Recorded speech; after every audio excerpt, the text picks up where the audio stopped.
fermentation. This we called fire chi because we added a lot of jalapenos that were on the farm at the time. So this is basically a hot sauce blend with carrot and turnip, right? The process is extremely easy. I have here a bunch of cabbage, right, that I salted. What kind of salt? Any kind of salt, except iodized salt is not usually the best. Iodine is, again, antibacterial, right? So if you can get sea salt or anything like that, some good mineral salt works just fine. And so what I did was I chopped this cabbage ahead of time and I pre-salted it because the salt, again, will pull the moisture out of the plant, right? So we're starting to unlock the cellulose. I recommend to everybody, it's like a chia pet, you know? Don't let your ferments go and go and go. Don't put them in a closet the first time you make a ferment and remember it 6 months later and bring it out and be like, ah! And then never make a ferment again, you know? Check on it every day or 2 or 3. So I have used every spice imaginable, just like if you were cooking a stir fry. And basically the spices are whatever you like to eat. You add those into your ferment and always start smaller, right? And then get more complex. So don't do dill, cumin, curry, coriander, oregano, thyme, turmeric, and a shot of chaga tincture. That would be kind of too much, you know? But if you start small and just do something very simple, a few sprigs of dill, a few sprigs of rosemary, anything like that, then you'll get a sort of flavor profile for what's going on. So here's my finished product. So say we ate all this and we're like, oh, this was yummy, and we want to make some more.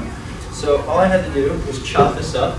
I could have also used a food processor, that's the magic secret, but really just like a pulse or two, because if it gets too small, it gets, basically the texture gets lost, and then you need to blend it. After you ferment it, you get this little next spectrum, which is called a salsa, right, or a tabbouleh, right, or you go farther and you get a salad dressing. So that replaces all of your condiments. Hello. In a food processor, in 2 pulses, you can replace all of your condiments in ball jars. Fermented, fresh, and delicious. That's it. You don't have to buy Gildan's mustard. Has anyone ever looked at the ingredients of mustard? What are the ingredients? Mustard seed? Turmeric? Annatto is like an extra thing. No dill? Vinegar. Right? So if you take a food processor, you put vinegar inside, mustard seeds, a little pinch of turmeric and salt, you get 4,000 pounds of mustard in 2 pulses for the whole village. You know, it's amazing to just consider, because like, look at how we need all that plastic, like you just make mustard in a ball jar. So try to get bulk mustard seeds, and then you can be the crazy mustard lady on your block. You know, you can give everybody mustard. They'll be like, wow, it's organic and not resistant. It's my local neighbor. So with that all said, basically you have a spectrum of ferments, right? And it doesn't need to texturally be what you're used to, and don't let that bomb your project, because you can think about different textural aspects. And really getting fermented foods into people's diets is incredibly healing for the gut, right? We just talked about how the bacteria are so essential in that role. So all I'm going to do after I let it get salty is just massage it up. And this I recommend even if you use a food processor, because you have 2 options. One is you use salt water and you actually pour a brine that you make separately. The other one is that you add salt to the veggies until the water starts to drip out. And then you could actually use the water of your vegetables for a really wonderful brine, which tastes much better.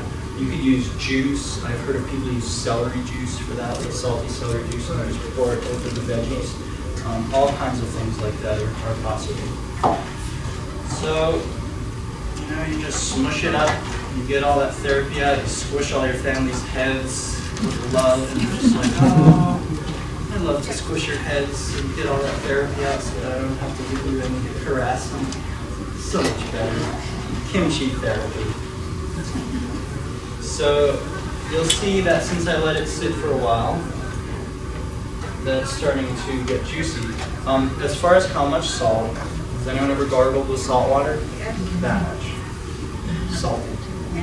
It doesn't need to be too much, doesn't need to be too little. So basically 6 to 8 like shakes is basically what I put in here, and it will be fine. But basically, something like this, or the jar that's half of this size, is fine for starting. So when you go home, don't make 45 gallons of it and screw it up. And then, I think that what happens is people often get too complicated, and then they extend the process, and then it becomes just a bomb out. So start simple and go from there. That's the part of science that we can really embrace, is the experimentation, gradually make your hypothesis, experiment, learn from your experiment and start from there.